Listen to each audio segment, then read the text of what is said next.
नमस्कार, अपना प्रदेश उत्तर प्रदेश उत्तराखंड देख रहे हैं आप। मैं हूं आपके साथ पूजा मोहन पांडे। बुलेटिन की शुरुआत करते हुए सबसे पहले आपको बता दें, कल लखनऊ में मुख्यमंत्री योगी आदित्यनाथ समीक्षा बैठक करने वाले हैं। ये बैठक बेहद खास होगी क्योंकि कानून व्यवस्था त्योहारों के मद्देनजर बैठक होने वाली है। बैठक में सभी मंडलायुक्त, डीएम, डीजीपी, सीपी और आईजी शामिल होने वाले हैं। साथ ही सभी एसएसपी, एसपी, नगर निगम, नगर आयुक्त भी वीडियो कॉन्फ्रेंसिंग के माध्यम से जुड़ेंगे। बैठक में आगामी बकरीद, कांवड़ यात्रा, सावन मेले के संबंध में विस्तार से समीक्षा की जाएगी।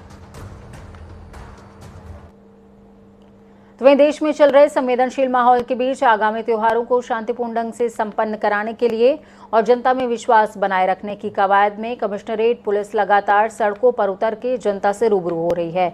भारी तादाद में पुलिस फोर्स के साथ फ्लैग मार्च करते हुए लखनऊ के सभी सर्कल्स में पुलिस मुस्तैद है।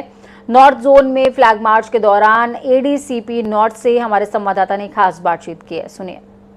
देश में चल रहे संवेदनशील माहौल के बीच जनता में पुलिस का विश्वास जिताने की कवायद अब नॉर्थ जोन की पुलिस ने शुरू कर दी है। मेरे साथ में एडीसीपी नॉर्थ हैं। सर, आप सड़कों पर निकले हैं, पैदल गश्त फ्लैग मार्च कर रहे हैं, जनता से किस तरीके का रिस्पांस मिल रहा है? जनता से बहुत अच्छा रिस्पांस मिल रहा है। सबको बताया जा रहा है, जो भी लोग रोड पे अतिक्रमण किए हैं उनको बताया जाए कि रोड से अतिक्रमण हटाएं। इसके साथ साथ जो है, जो गाड़ियां, अवैध गाड़ियां हैं, उनका ई चालान भी किया जा रहा है। जो ट्रिपल सवारी जा रहे हैं या हेलमेट नहीं लगाए हैं उनके खिलाफ चालान भी की जा रही है। इसके अलावा जो शासन के निर्देश है पैदल गश्त का, उसी के क्रम में आज मेरे द्वारा और एसीपी गाजीपुर और हमारा पूरे गाजीपुर सर्किल की पूरी फोर्स है, उसके साथ हम लोग रूट मार्च कर रहे हैं। आने वाले दिनों में यहाँ पे बकरीद का त्यौहार है, उसके अंतर्गत भी लोगों को हम लोग बता रहे हैं कि कैसे क्या करना है। इसी क्रम में ये रूट मार्च किया जा रहा है। सर, इसी क्षेत्र में एक बड़ी मंडी लगती है, बकरा मंडी लगती है, लोग आते हैं, तो सर उस पर किस तरीके कुछ नए निर्देश दिए गए हैं या उसी जगह पर रहेगी?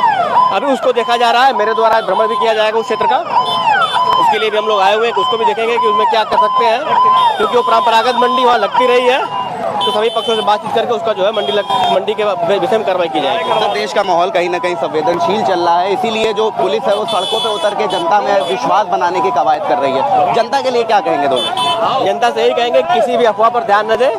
अगर कोई बात है, किसी तरह कोई समस्या है, तो उसको तत्काल पुलिस के साथ शेयर करें। किसी के बहकावे में, किसी के चढ़ावे में ना आए। बहुत तरह के आजकल व्हाट्सएप पे और फेसबुक पे, ट्विटर पे अफवाह फैलाने वाले मैसेज चलते रहते हैं, उस पर हमें विश्वास नहीं करना चाहिए, बल्कि उसको वेरीफाइड करना चाहिए कि क्या ये बात सही है या नहीं है। मेरी सबसे अपील है कि सब लोग शांति व्यवस्था बनाए रखेंगे और कानून का सहयोग करेंगे। Thank you.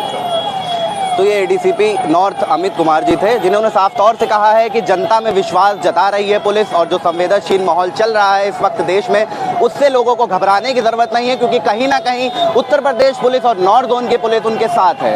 कैमरा पर्सन रियाज के साथ मैं अशर असरार, जनता टीवी, लखनऊ। स्वच्छ पर्यावरण स्वस्थ पर्यावरण कार्यक्रम के अंतर्गत आज सूबे में वन महोत्सव धूमधाम से मनाया गया। इसी कड़ी में राज्यपाल ने राजधानी लखनऊ और मुख्यमंत्री ने चित्रकूट में हरिशंकरी का पौधा लगाते हुए कार्यक्रम का आगाज किया। ठीक ऐसी तस्वीरें सूबे के अलग अलग हिस्सों से सामने आई हैं। तस्वीरों में आप देख पाएंगे किस तरीके से राज्यपाल ने लखनऊ में पौधारोपण किया, चित्रकूट में मुख्यमंत्री ने, ठीक इसी तरीके से अलग अलग क्षेत्रों में नोएडा, मिर्जापुर, रायबरेली, झांसी, बदायूं और कन्नौज में वृक्षारोपण हुआ है। वृक्षारोपण का जिक्र हो रहा है तो आजादी के अमृत महोत्सव के अंतर्गत उत्तर प्रदेश में 35 करोड़ पौधारोपण के अभियान के पहले दिन वन महोत्सव के अवसर पर जल शक्ति मंत्री स्वतंत्र देव सिंह, राज्यसभा सांसद राधा मोहन दास अग्रवाल, सदर सांसद रवि किशन ने शहीद अशफाक उल्लाह प्राणी उद्यान के परिसर में वृक्षारोपण किया। इस क्रम में जल शक्ति मंत्री स्वतंत्र देव सिंह ने कहा कि वृक्ष उगाना मानव जीवन के लिए अत्यंत आवश्यक है। अलग अलग तरह के प्रदूषण को रोकने में वृक्ष हमारी मदद करते हैं। वृक्षारोपण होने से प्रकृति का सौंदर्य बढ़ता है और अनेक जीवों को लाभ मिलता है। लोग देश और समाज के लिए जीना चाहते हैं। जातिवाद, क्षेत्रवाद, व्यक्तिवाद, परिवारवाद, वंशवाद, धर्मवाद से ऊपर उठकर एक राष्ट्रवाद के लिए काम करना चाहते हैं। और आज राष्ट्रीय हित में जन आंदोलन बन चुका है मोदी जी के कार्यकाल में, राज्य में आदरणीय योगी जी के कार्यकाल में। पूरा देश योग अपने आप करता है, सब लोग स्वीकार किया है। पिछले 5 सालों से वृक्षारोपण भी जन आंदोलन बनते जा रहा है। और वृक्ष मेरा जीवन है। वृक्ष से ही हमें ताकत मिलती है, शक्ति मिलती है, ऊर्जा मिलती है। सूबे के वृक्षारोपण अभियान में भदोही वासियों ने 9,75,000 वृक्षारोपण करते हुए सहभागिता दी है, जिसका आगाज जनपद भदोही के संसारापुर शिवाला मंदिर से राज्य मंत्री राजस्व मंत्री अनूप प्रधान ने हरिशंकरी का पौधा लगाते हुए किया है। इस दौरान मंत्री ने कहा कि वृक्षारोपण करके हम अपने साथ साथ अपने आने वाली पीढ़ियों के लिए भी एक अनुकूल वातावरण तैयार करते हैं। इतिहास साक्षी है कि मानव जीवन का संतुलित विकास पर्यावरण की गोद में ही पुष्पित और पल्लवित हुआ है। आज पूरे उत्तर प्रदेश में 25 करोड़ वृक्षारोपण का कार्यक्रम माननीय मुख्यमंत्री के निर्देशानुसार पूरे उत्तर प्रदेश में हो रहा है। उसी क्रम में मैं जनपद भदोही में माननीय मुख्यमंत्री जी के निर्देशन में यहाँ आया हूँ और यहाँ भी जनपद भदोही में लगभग 14 लाख वृक्ष लगाने का जो लक्ष्य है वो शासन द्वारा मिला है और 14 लाख से भी ज़्यादा वृक्ष लगाने का जो हमारे जनप्रतिनिधि और अधिकारियों के गण के माध्यम से सभी विभाग के अधिकारीगण हमारे नोडल अधिकारी बैठे हैं, उनके माध्यम से पूरे जनपद में कराया जा रहा है। मैं उसी कार्यक्रम के लिए यहाँ आया हूँ। पीएम के दौरे को लेकर तमाम मंत्री और विभाग दोनों ही एक्टिव मोड में नजर आ रहे हैं। यूपी सरकार में औद्योगिक विकास निर्यात प्रोत्साहन मंत्री नंदगोपाल नंदी जालौन पहुंचे हुए थे, जहां उन्होंने बुंदेलखंड एक्सप्रेसवे पर आगामी 12 जुलाई को प्रस्तावित प्रधानमंत्री नरेंद्र मोदी की ओर से किए जाने वाले एक्सप्रेसवे उद्घाटन स्थल का जायजा लिया। साथ ही एक्सप्रेसवे पर होने वाले भव्य लोकार्पण समारोह को लेकर हो रही तैयारियों के संबंध में संबंधित अधिकारियों के साथ समीक्षा बैठक भी की है। तो वहीं उत्तर प्रदेश में वृक्षारोपण के अभियान के तहत 4 चरणों में 35 करोड़ वृक्ष लगाने का लक्ष्य रखा गया है, जिसका आज से आगाज हो गया। इसमें तमाम विभाग हिस्सा ले रहे हैं। वन विभाग पहली बार पेड़ लगाने के साथ साथ संरक्षण भी करने जा रहा है। इस पर सुनिए वन राज्य मंत्री केपी मलिक से खास बातचीत। सुनिए। 11 करोड़ के करीब आज वृक्षारोपण होगी।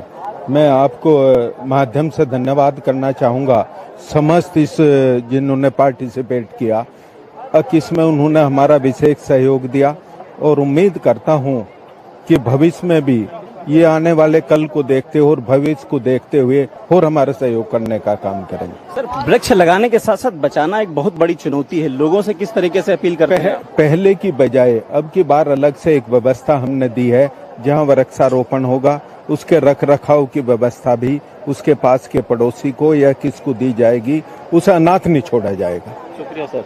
तो ये वन राज्य मंत्री केपी मलिक थे, जिनका कहना था कि उत्तर प्रदेश में पहली बार ऐसी व्यवस्था की गई है कि वृक्ष लगाने के साथ साथ उसकी सुरक्षा भी की जाएगी। कैमरामैन आशीष के साथ अनूप सिंह, जनता टीवी, लखनऊ। कहते हैं हुनर और काबिलियत उम्र की मोहताज नहीं होती। ये साबित कर दिखाया आगरा के 12 साल के देवांश ने, जिसने कोडिंग की दुनिया में महारत हासिल करके अब तक 150 से ज्यादा पुरस्कार हासिल किए हैं और परिवार का नाम रोशन कर दिया। दरअसल आगरा के मालपुरा क्षेत्र के बराड़ा गांव में रहने वाले लखन सिंह के 12 वर्षीय बेटे देवांश ने बिना प्राइमरी शिक्षा के 9वीं कक्षा से पढ़ाई की शुरुआत करी और महज 5 साल की ही उम्र में कंप्यूटर पर अपना जौहर दिखाना उन्होंने शुरू कर दिया था। अभी देवांश 12वीं क्लास में पढ़ाई कर रहे हैं। देवांश ने कंप्यूटर में कोडिंग का काम शुरू किया और बिना किसी सहारे के अब तक 10 से ज्यादा एप्लीकेशंस उन्होंने डेवलप किए हैं, जिनमें से कई एप्लीकेशंस प्ले स्टोर पर भी हैं। अपनी इस उपलब्धि के चलते देवांश अब तक 150 से ज्यादा राष्ट्रीय और अंतर्राष्ट्रीय दोनों ही तरह के पुरस्कार अर्जित कर चुके हैं। आपको बता दें कि 12 साल के देवांश खुद एक एकेडमी चला रहे हैं, जहां वो 70 बच्चों को मुफ्त में कोडिंग भी सिखाते हैं। अब तक ऑनलाइन उन्होंने 500 बच्चों को टीच किया है। उनके कुछ छात्र भी हैं जो अब तक कई एप्लीकेशन डेवलप कर चुके हैं और पुरस्कार भी पा चुके हैं। कोडिंग में मेरे को शौक तब ऐसे पैदा हुआ था, तब मैं छोटा था तो मेरे पापा कंप्यूटर में कोडिंग कर रहे थे। तब मैं 7-8 साल का था। तो पापा, मैं गेम खेल रहा था मोबाइल में और पापा कोडिंग कर रहे थे। तो मैंने पापा सोचा, पापा ये क्या कर रहे हो? पापा ने बताया कि मैं ये कोडिंग कर रहा हूँ जिससे ऐप्स और गेम्स बनते हैं।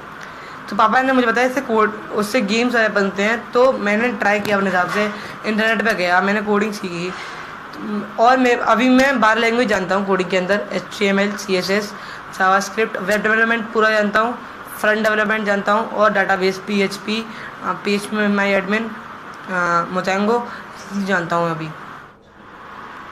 उपलब्धियाँ तो उनकी यही है कि ये मैं 11.5 साल के हैं और 12th में है और IIT की तैयारी कर रहे हैं और महाराष्ट्र के गवर्नर से इनको बच्चों को सम्मान मिला है, बाल गौरव का। और काफ़ी सस्ता ने सम्मान दिया है। और कई मैगजीन में इनकी बायोग्राफी भी गई है। एक मैगजीन है भारत सरकार की गंगोत्री, जो रिलीज होती है बालाघाट से, एमपी से। वक्त यहाँ पर छोटे से ब्रेक का। ब्रेक के उस पार खबरों का सफर लगातार जारी है और इस कहानी से एक शिक्षा मिलती है कि आप अपने बच्चों को वो दिशा दीजिए जिसमें वो जाना चाहते हैं। सिद्धार्थनगर के प्रभारी और प्रदेश के आबकारी मंत्री नितिन अग्रवाल ने सरकार की 100 दिन की उपलब्धियां गिनाने वो सिद्धार्थनगर पहुंचे हुए थे। जिले के दौरे पर आए प्रभारी मंत्री वन विभाग की ओर से आयोजित वृक्षारोपण कार्यक्रम में भी शरीक हुए। मंत्री नितिन अग्रवाल ने बीएससी ग्राउंड में वृक्षारोपण करते हुए प्रदेश के साथ साथ सिद्धार्थनगर जिले को भी हरा भरा रखने के लिए निर्धारित वृक्ष लगाने के लक्ष्य को हर हाल में पूरा करने की बात कही है। बाद में प्रदेश सरकार के 100 दिनों की उपलब्धियों पर आयोजित प्रेस कॉन्फ्रेंस में मंत्री नितिन अग्रवाल ने उत्तर प्रदेश के 100 दिन के कार्यकाल की उपलब्धियों को गिनाया। उन्होंने कहा, उत्तर प्रदेश की सरकार ने 100 दिन में स्वास्थ्य, शिक्षा के क्षेत्र के अलावा किसानों और नौजवानों के हित के लिए महत्वपूर्ण काम किए हैं। उन्होंने कहा कि किसानों का गन्ना भुगतान, नौजवानों को रोजगार और गरीबों को मुफ्त राशन देने के लिए 3 महीने का समय बढ़ाकर मुख्यमंत्री योगी आदित्यनाथ ने ऐतिहासिक काम किया है। 100 दिन में सभी विभागों ने जो एक कार्ययोजना बनाई थी, उस कार्ययोजना को 100 दिन में कितनी पूरी हुई है, इसका रिपोर्ट कार्ड जनता के बीच में।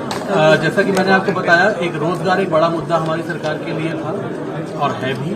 और इन 100 दिनों में करीब जो 3rd राउंड रिगिंग सेरेमनी हुई थी, एक ऐतिहासिक माननीय प्रधानमंत्री जी के कमलों द्वारा 80,000 करोड़ के MOU साइन हुए और उसमें करीब लाखों लोगों के रोजगार, 6 लाख नौजवानों के रोजगार के अवसर प्रदान किए गए। एक ये बड़ा निर्णय 100 दिनों में हुआ।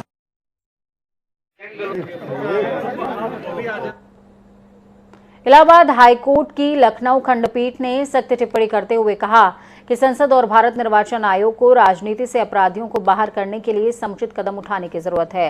राजनेताओं, अपराधियों और नौकरशाहों के बीच का पवित्र गठजोड़ मिटा देना चाहिए। कोर्ट ने कहा, हालांकि सुप्रीम कोर्ट ने चुनाव आयोग को इस दिशा में उचित कदम उठाने के लिए कहा था, लेकिन अभी तक चुनाव आयोग और संसद ने ऐसा करने के लिए सामूहिक इच्छा शक्ति दिखाई ही नहीं है। ये टिप्पणी जस्टिस दिनेश कुमार सिंह की एकल पीठ ने बसपा सांसद अतुल कुमार सिंह उर्फ अतुल रॉय की जमानत अर्जी को खारिज करते हुए सुनाई थी। आपको बता दें कि रॉय अपने खिलाफ दर्ज केस को वापस करने के लिए पीड़िता और उसके गवाह पर नाजायज दबाव बनाने के आरोप में जेल में बंद हैं। उनके दबाव के कारण पीड़िता और उसके गवाह ने सुप्रीम कोर्ट के सामने फेसबुक पर लाइव आकर आत्मदाह की कोशिश करी थी। गंभीर अवस्था में दोनों को अस्पताल में दाखिल कराया गया था।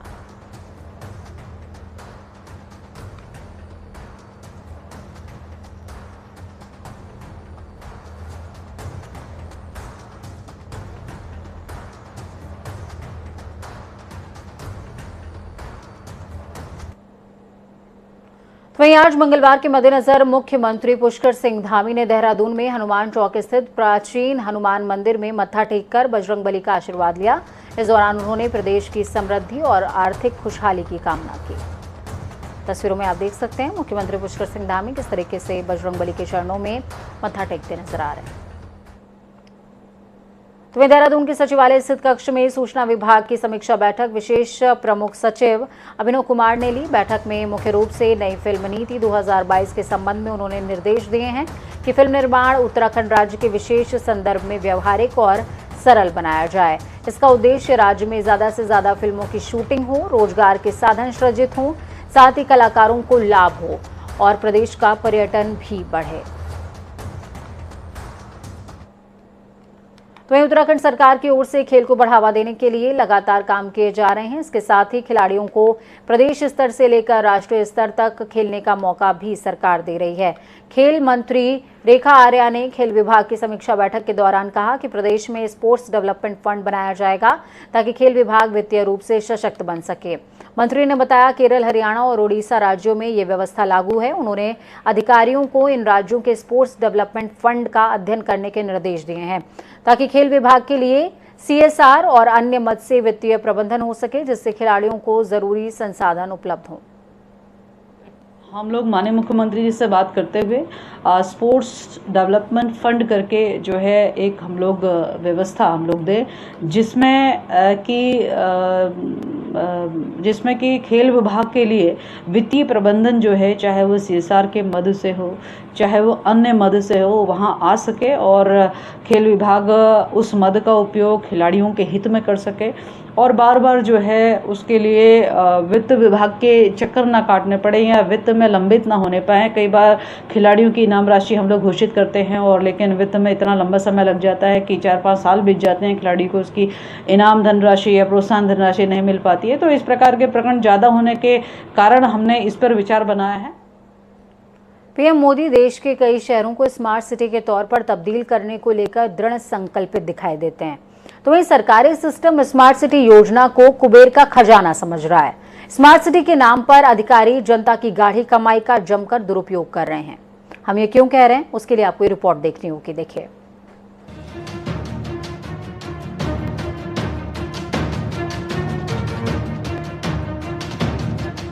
देश के प्रधानमंत्री नरेंद्र मोदी ने 2015 में स्मार्ट सिटी योजना को अपना ड्रीम प्रोजेक्ट बनाया था, जिसमें आगरा को भी स्मार्ट सिटी बनाने के लिए शामिल किया गया था। लेकिन आगरा में स्मार्ट सिटी के नाम पर जमकर पैसे की बर्बादी की गई। अनदेखी और लापरवाही का आलम यह है कि स्मार्ट सिटी के लिए खरीदे गए करोड़ों रुपए के सामान अब कबाड़ में तब्दील होते जा रहे हैं। जानकारी के मुताबिक स्मार्ट सिटी के लिए डोर टू डोर कूड़ा कलेक्शन के नाम पर 3.5 लाख बारकोड टैग और 1968 स्कैनर खरीदे गए। इन सभी की कीमत करीब 9 करोड़ 55 लाख रुपए बताई जा रही है, जिसके बाद आगरा के 100 वार्डों में डोर टू डोर कूड़ा कलेक्शन और उसकी निगरानी के लिए टैग और स्कैनर लगाए गए। लेकिन अब ये सभी टैग कहीं 100 पीस बन गए हैं, तो स्कैनर मशीनों का कहीं कुछ अता पता नहीं है। कोई स्कैनिंग के लिए कोई नहीं आया, किसी तरीके का कोई स्कैन करने के लिए कोई नहीं आया अभी। हाँ, यहाँ पर नगर निगम की एक गाड़ी जरूर आती है, वो चली जाती है, लेकिन कूड़ा वूड़ा जो डालना लेना होता है, गीला कूड़ा अलग, सूखा कूड़ा अलग, लेकिन स्कैन करने के लिए कोई नहीं आया। पता नहीं किसे लगाए गए बारकोड, समझ नहीं आता। जानकारी है इसके बारे में? इसके बारे में कोई जानकारी पता ही नहीं है, बस एक स्टिकर टाइप को लगा दिया गया है, कोई पता नहीं है किस लिए लगाया है, क्या प्रोसीजर है। पूरे मामले में स्मार्ट सिटी के CEO से बात की गई तो उन्होंने कहा कि कोरोना काल के चलते कंपनी को हटाने की वजह से डोर टू डोर कलेक्शन बंद करना पड़ा था, इसलिए स्कैनर का इस्तेमाल नहीं हो रहा है। लेकिन अब नई कंपनी को जिम्मेदारी दी गई है और जल्द ही मशीनें उनके कर्मचारी को मुहैया कराई जाएंगी।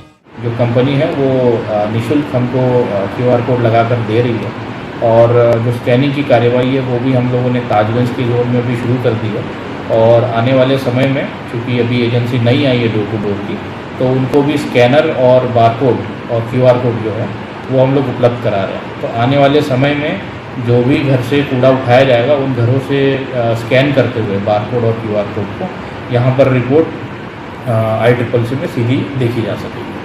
वहीं इस बारे में जब लोगों से बात की गई तो उनका कहना है कि ये स्टिकर जैसी चीज जो लगाई गई है उसकी उन्हें कोई जानकारी नहीं है। कूड़ा उठाने वाली गाड़ी तो आती है लेकिन किसी को कुछ स्कैन करते नहीं देखा। नहीं, गाड़ी तो डेली आती है बट कूड़ा तो लेती है वो कुछ घरों से, पर जो स्कैनिंग का जो प्रोसेस है उनका वो नहीं होता उनका। तो मतलब स्कैनिंग कुछ नहीं, केवल गाड़ी निकल जाएगी यहाँ से सीधी। डोर टू डोर कूड़ा किसी से उठाती नहीं है घर से कहीं से। ये सिर्फ चंद करोड़ की खेल की बात नहीं है। स्मार्ट सिटी की कार्यशैली पर शुरू से ही सवाल खड़े होते रहे हैं। सड़क से लेकर कैमरों तक समय समय पर जनता ने सवाल उठाए हैं, जबकि जिम्मेदार और जनप्रतिनिधि भी इस ओर ध्यान नहीं देते हैं, जिसके चलते पीएम मोदी के ड्रीम प्रोजेक्ट के पूरा होने पर भी लोगों को संदेह हो रहा है। सवाल ये है कि स्मार्ट सिटी के निर्माण में बरती जा रही लापरवाही के जिम्मेदार अफसरों के खिलाफ सरकार कोई एक्शन लेती है या नहीं, ये आने वाला समय ही बताएगा। आगरा से प्रदीप रावत और डेस्क से सौरभ तिवारी की रिपोर्ट, जनता टीवी।